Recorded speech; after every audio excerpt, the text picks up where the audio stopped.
Perhaps my favorite pop artist in recent years has been Marisol. Her sculptures were easily the most impressive of the first wave of pop art, what with their found object assemblage feeling, but with a figurative presentation. When I discovered her work on my 2013 visit to MoMA, I was blown away in every direction.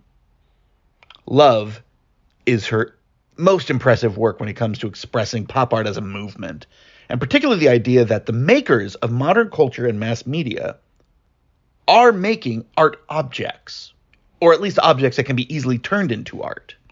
Here, and I shall be blunt, someone is deep-throating a Coke bottle. The bottle is instantly recognizable as what it is, and the positioning is a suggestive not of the way it is actually used, which would be on its side or at an angle, but a far more suggestive position, as the face is the base and the Coke bottle is vertical.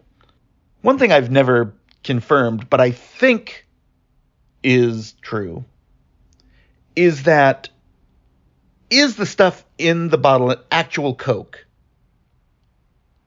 And do they refill it?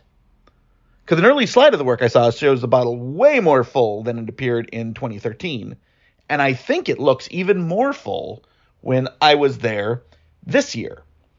So, Now the title is a big deal and the real depth to the piece. The idea that Coke is being force-fed to the masses and they willingly accept it, or at least on the surface they do. People say they love Coke. But the title isn't about the affection for the beverage, but for the idea, as some have said, love means never having to pay for a blowjob. I think this is more about the overlap of American sexuality of the 1960s and the presentation of our beloved institutions, of which Coke is one, for sure.